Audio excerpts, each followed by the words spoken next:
Hi everyone, let's do the chanting straight away. Namo Tassa Bhagavato Arahato Samma Sambuddhassa. Namo Tassa Bhagavato Arahato Samma Sambuddhassa. Namo Tassa Bhagavato Arahato Samma Sambuddhassa. Buddham saranam gacchami, Dhammam saranam gacchami, Sangham saranam gacchami, Dudayambi Buddham saranam gacchami, Dudayambi Dhammam saranam gacchami, Dudayambi Sangham saranam gacchami, Tadayambi Buddham saranam gacchami, Tadayambi Dhammam saranam gacchami, Tadayambi Sangham saranam gacchami. Namo Buddhaya, Namo Dharmaya, Namo Sanghaya. Namo Buddhaya, Namo Dharmaya, Namo Sanghaya. Namo Buddhaya, Namo Dharmaya, Namo Sanghaya.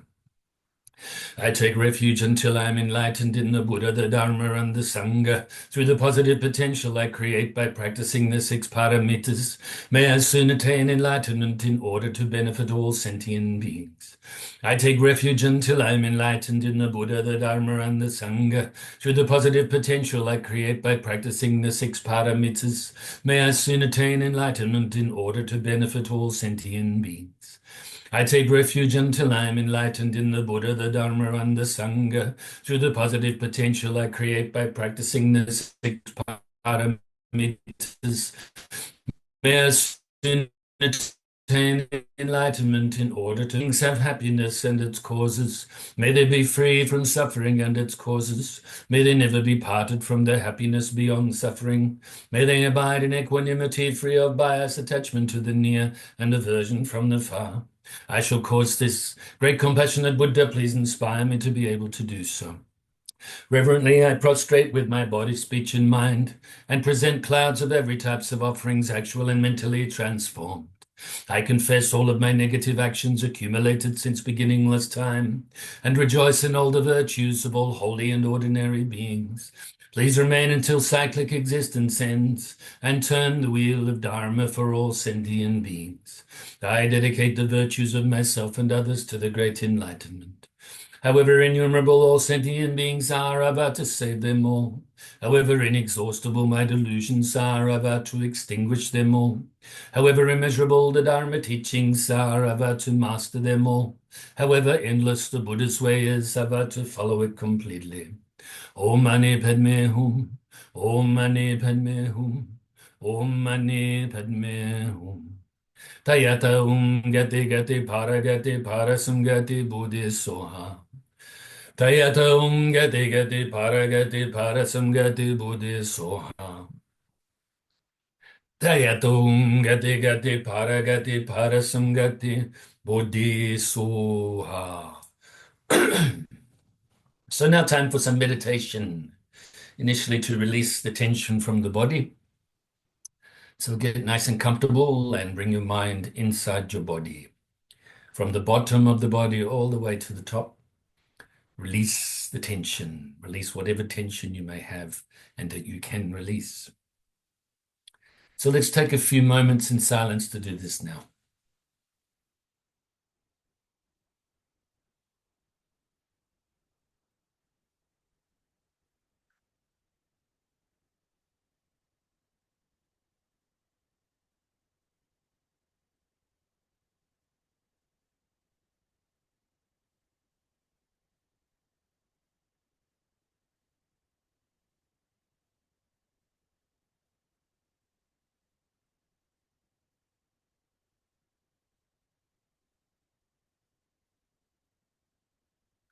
Now scan your body once more to see if there's any leftover tension that you can release, and if there is, do so.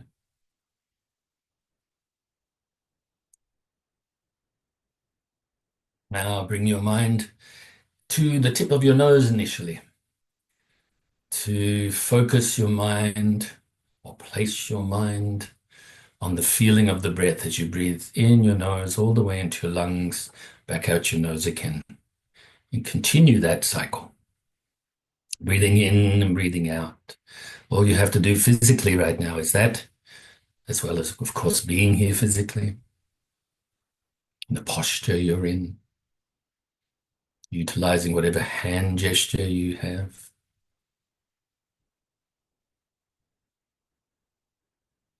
And all you have to do mentally is try to keep your mind seamlessly on the feeling of the breath as you breathe in and out.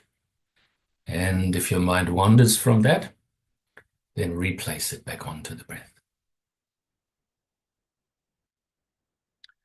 So if any thoughts arise or mental activity arises, don't cling to it or grasp at it.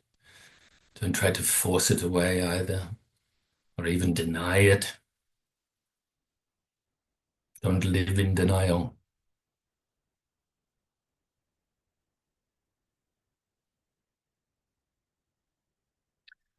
But if you get these distractions, such as thoughts, then let them go as you replace your mind back onto your breath. And if your mind starts to become dull, then wake it up a little bit by replacing your mind on your breath more brightly. And you can also add the extra technique of counting the breaths. One in breath, one out breath is one, and so on.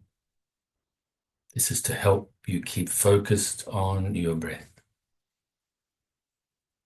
Breathing in, breathing out. Everything else is extra stuff.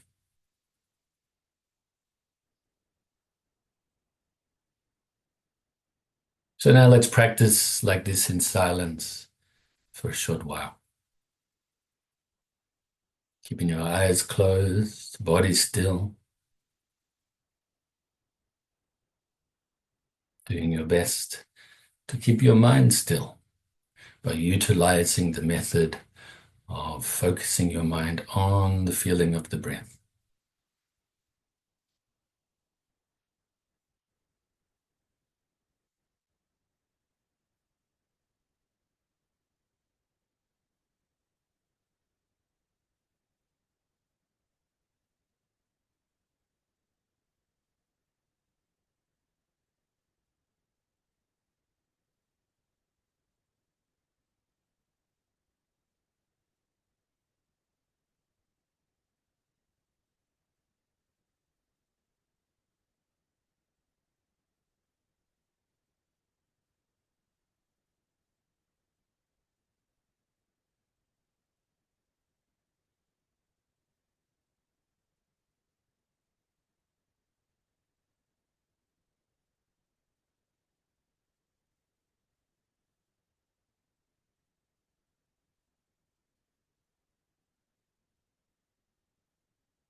So now we can feel pleased with ourselves and fill ourselves with universal loving kindness.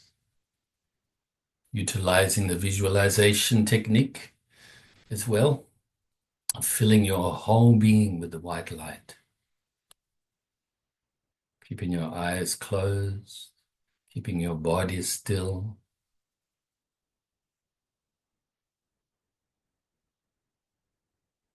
Visualizing the white light filling your whole being with this universal loving kindness. which includes friendliness, acceptance, respect, gratitude, all of these good qualities that fit under the umbrella of metta.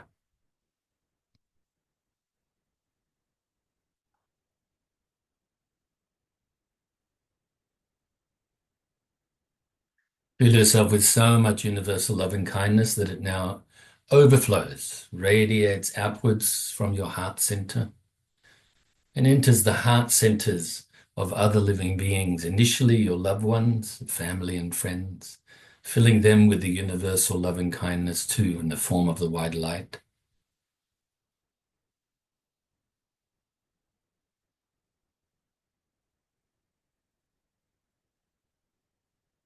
Now they are happy, they are free from suffering, they are peaceful. And so also include those you may regard as strangers, the people that you are indifferent towards. Pick out a few of these. Sort of visualize them in front of you and visualize this white light now also radiating to them from your heart center, from your being. You've filled yourself with so much loving kindness now, infinite loving kindness, that there's no beings that you cannot share it with. But we start with ourselves, then we move on with our loved ones. Now to those beings that we're indifferent towards, filling them with the universal loving kindness. And now also to those people that you may regard as enemies, a little bit more difficult, maybe a little bit more effort you have to make to share this loving kindness to them as well, filling their whole being with the white light. May all of these three types of people from your own perspective have happiness and the causes of happiness, be free from suffering and the causes of suffering, and be peaceful.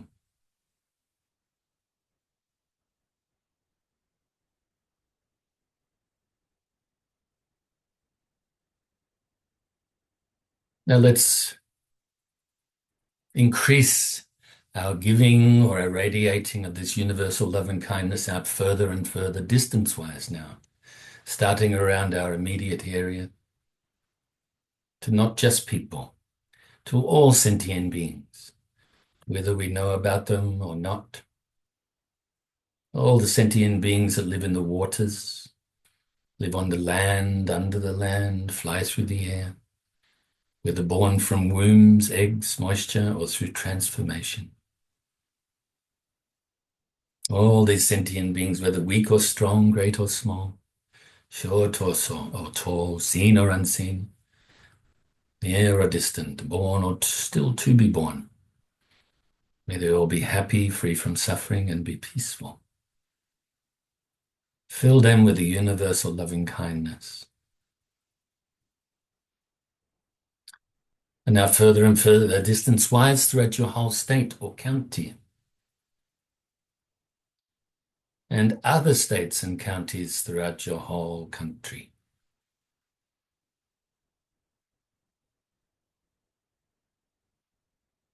And all of the countries throughout the world, those you have an affinity towards, those you're indifferent towards, as well as those that for whatever reason you have some negative feelings towards, as well as having your loving kindness pervade throughout all of the oceans, to the infinite living beings in the ocean, also down to the core of the earth and to the outermost atmosphere.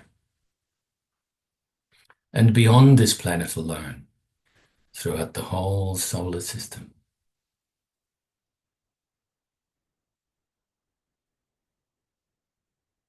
Still utilizing the visualization of you radiating from your heart center, loving kindness in the form of the white light to all of the living beings throughout this solar system and beyond now, throughout the whole galaxy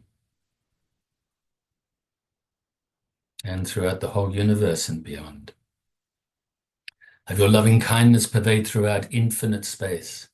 I know this is just a concept and a difficult one at that too for us to deal with right now, to this idea of infinity, infinite space, beyond measure, no limit, no beginning, no end. Have your loving kindness pervade throughout all of this, beyond.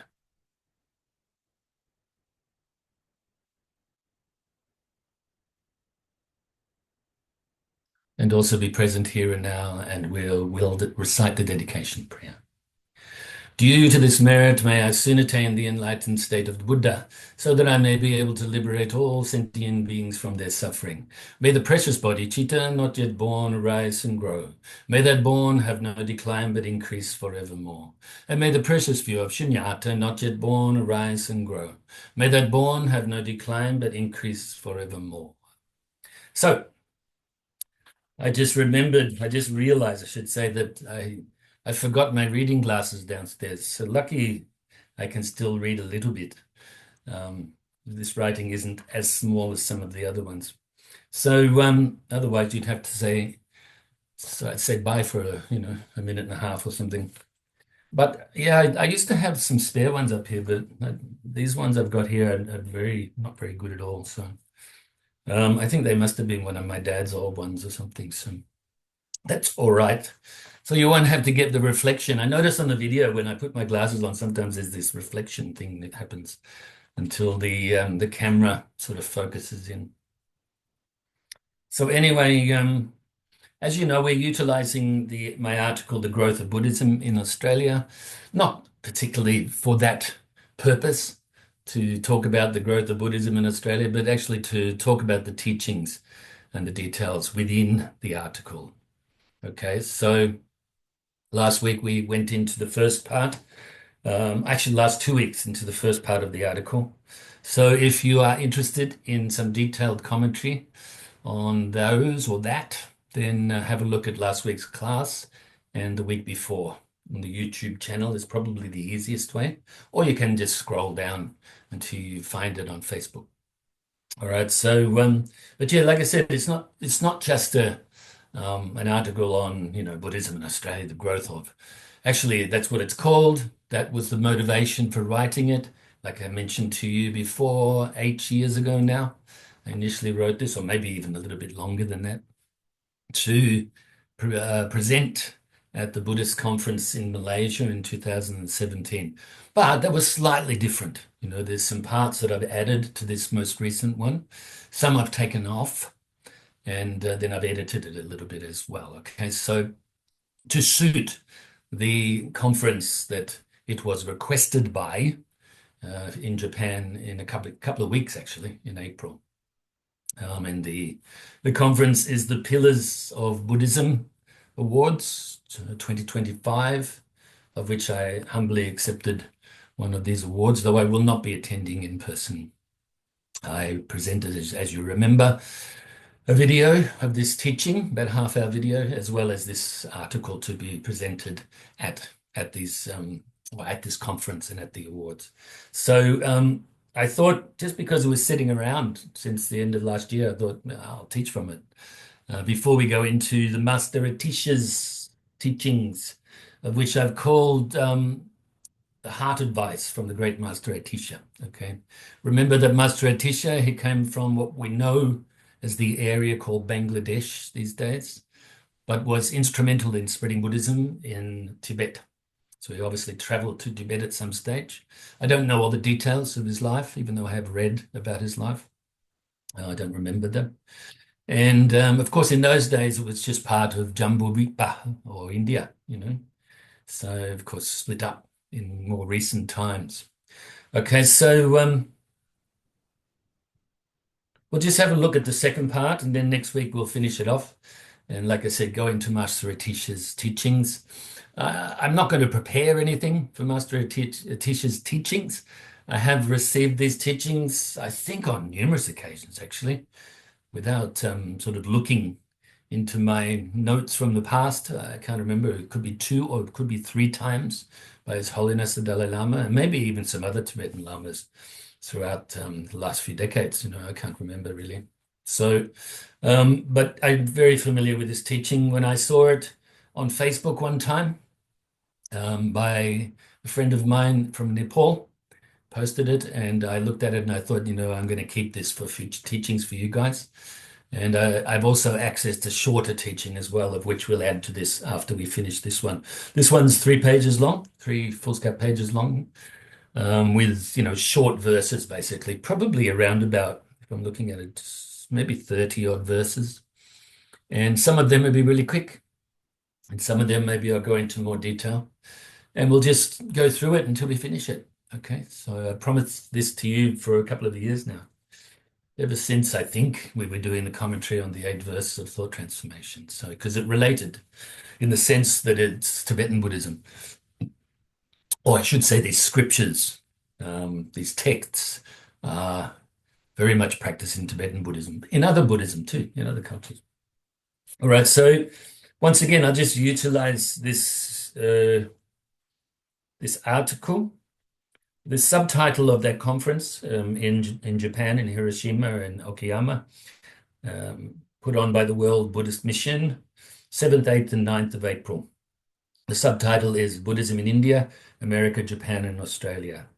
Okay, so I'm sure that they're probably going to sort of put some videos out there, maybe on Facebook, things like that as well.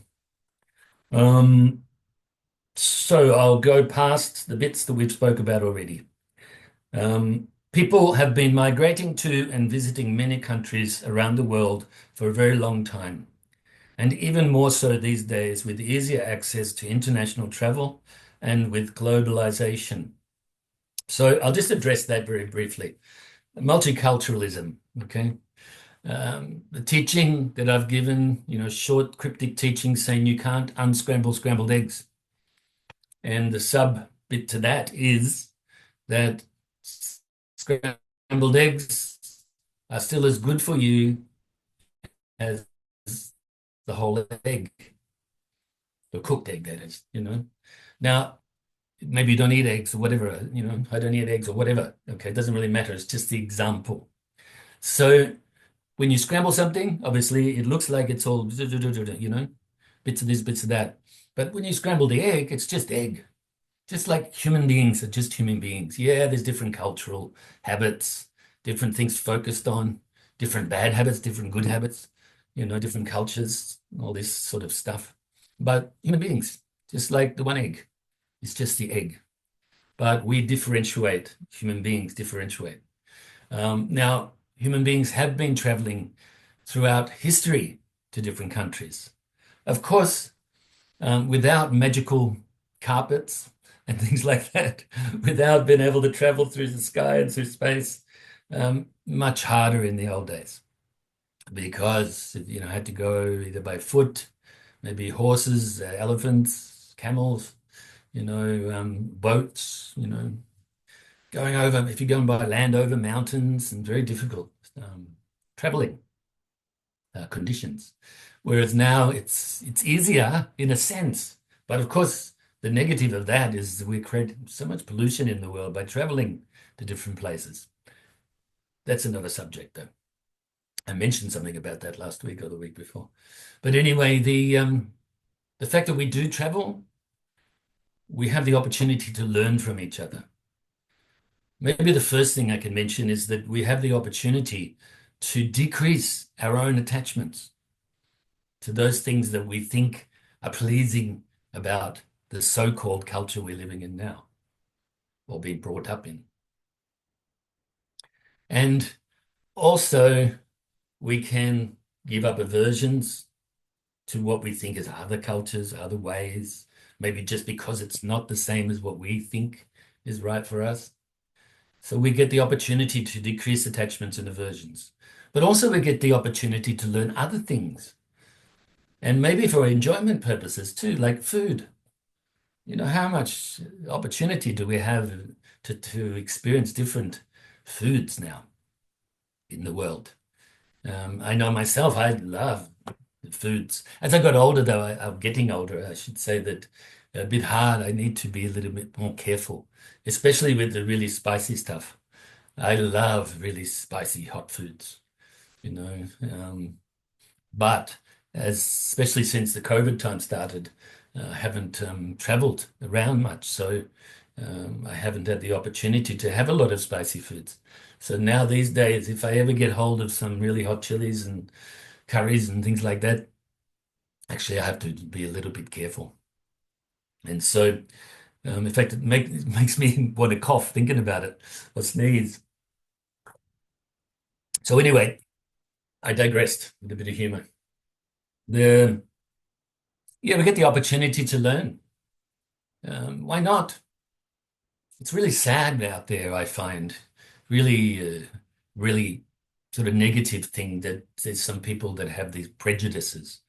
Remember, the word prejudice comes from prejudging, so judging things before you even know them, before you even think about them. Maybe because it's different to what you think you are. So, that leads to things, words that we call racism and things like that. It's absolute nonsense, based on absolute nonsense, based on ignorance. And so it's very unfortunate that that's around and that different types of people in different places actually play on it, make it worse. So, but if you are smart, if you are wise, you get to learn from each other, even if it is only learning what not to do. Okay. Learning better ways for certain things, maybe more efficient ways to do things, learning to have more of a kind heart, in different circumstances in our lives, especially those ones that we find difficult. Okay, so I repeat that people have been migrating to and visiting many countries around the world for a very long time, and even more so these days with easier access to international travel and with globalization. Of course, like I said, there are negatives to this too. Unfortunately, with this globalization and the so-called capitalism and things like that, right, and the other extremes, it's led to a very small amount of people being very wealthy and unfortunately having more power in that area to make choices that affect the rest of the world, actually, a lot of the time. And then bigger group of people don't have enough, so that's very unfortunate. Okay, so, but it is what it is right now. We have to work with it and try to improve it, starting from ourselves, starting from our own mind onwards. As practicing Buddhists, we must be moral, compassionate, and wise. Okay, so, and this is so that we can be a good influence as well on others. But within ourselves, be moral, think about this sila, this morality or discipline, to, engage in only actions of the body, speech, and mind that are beneficial, at very least harmless. And then, of course, engaging in actions that bring benefit to yourself and others, to the communities that you live in right now, and even ones as well as you may travel to, even if you don't live there, even if you're just going through there for a stopover for a day. Try to be good at influence on the people around you. Bring positivity, bring kindness to the region, bring kindness wherever you go. Compassionate, caring for others, wanting others to be happy, free from suffering.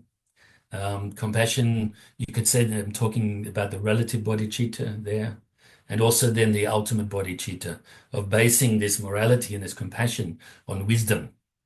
Whatever wisdom we have right now, we should bring that to the fore. Even if we get irritated with certain things, bring it to the fore and base our state of mind on that. Okay. And of benefit to all sentient beings, and not be the cause of conflict and trouble. In this world, Saha world or turbulent world, as the Buddha called it, there is a lot of conflict and trouble. Don't be the cause of more of it. We experience these difficulties, don't make extra difficulties. You're going to experience some difficulties. We've caused these things, this life, previous lives, whatever, okay? Both from a sort of personal point of view, individual point of view, as well as collectively in smaller groups and larger groups and the whole world. Okay, so don't add extra stuff. Okay, so don't add extra difficulties. Therefore, when we migrate to different regions around the world, including Australia, Buddhism and Buddhists have enriched their adopted culture with peace, harmony, and understanding. Now, of course, we spoke about the peace, harmony, understanding last week. So if you want to revisit that for details, have a look at the video. Of course, this is not foolproof, this article. There may be some Buddhists that misbehave, lost the path, get influenced by the new cultures they moved into, which kind of is saying going against maybe morality and compassion and so forth. So there are some Buddhists that have gone off the path too. But generally, I'm speaking here. From my observation, generally, I see that Buddhists enrich the cultures, okay? Even if it's as simple as food. So then we have, in a multicultural society, such as Australia, if we are wise, we can learn from each other. I mentioned that before. We can widen our view of the world, both from the point of view of spiritual practice, but also from the point of view of the physical world. And whether that be to do with sports, to do with food, to do with different ways of expressing yourself in similar situations. I noticed when I first went to live overseas as a 20-year-old or 21-year-old, the first place I went to was Italy. And I noticed they ate a different way to the way I was, brought up to eat. And same with other cultures. Certain cultures, I remember one culture, if you didn't burp after the food, it means you didn't enjoy it. Whereas burping maybe in Australia is regarded as rude. So you can see you can learn to let go of all of these habits that are actually not helpful in a big picture. Okay, so anyway, widen our view of the world and the ways of the world. As Buddhists, we must be kind and friendly. This relates very, very closely, obviously, to compassion and loving kindness, as in our meditation that we do each week. And developing this loving kindness and radiating it outwards in our everyday life too, not just on the cushion while we're practicing the meditation, but outside too. And engage in peaceful and harmonious interaction with others based on understanding. Therefore, we are generally a positive influence on those around us, silently encouraging others of varying persuasions to do likewise. So we don't have to go around with a hat on and say, I'm a Buddhist, be like me. I'm a good practicing Buddhist, be like me. You don't have to do that. You just share this good vibe, this kindness, with others if you're out there in public. Otherwise, you can do it on the cushion, no problem. And they may have different beliefs. The people that you may come into contact with, you don't have to sort of throw it out there that this is the way I think. I'm more moral than you are. I'm more compassionate, so you should follow me. You don't have to think like that. That's all of a sudden, excuse me, throws in our pride, doesn't it? It's sort of based on our pride, based on egotism.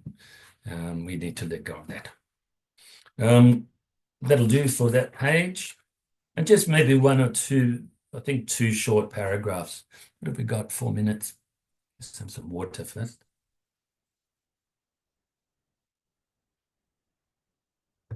Make sure you drink enough water. Not just teas and coffees. They're diuretics. Go through the system. They don't cleanse the system. Pure water, filtered water. It's very good for you. Just like pure Dharma. So from my observation and experience teaching the Dharma in both Australia and the USA, Buddhists and Buddhist communities have done exactly that, been a positive influence and brought benefit to that region where they live and the people that live there. Buddhists generally abide by the law of the land and assimilate peacefully within their chosen homeland. Okay, so I mentioned positive influence. I've mentioned this a lot, when you are developing especially this bodhicitta intention, the great compassionate intention. You want to, at very least, don't influence others in a negative way. Don't engage in unwholesome thoughts, unwholesome actions of the body and the speech that not only create the negative karma and conditions for you. Even if at that time it looks like you may be gaining something, what you're doing is you're losing in positivity and the merits that you may have created in the past, as well as in the long term, your integrity even, and so on. So don't do that to yourself, but also don't influence others in a negative way as well, but influence them in a positive way, or not at all. Actually, there's no such thing as not at all, because whenever we're in this world, there is some sort of positive, negative, or indifferent thoughts happening, intentions happening, and they do leave some sort of or lead to some sort of effect, So be careful, be wholesome. It's important, especially when we're awake, because then we can practice Dharma in our sleep too. So practice Dharma really well when you're awake, and then we can continue to practice throughout 24-hour day, right? Okay, so basically what I'm saying is, from my experience, even though I haven't taught the Dharma now in the US since 2010, I think that was the last time I was there at the beginning of that year, and but also in a few other places as well.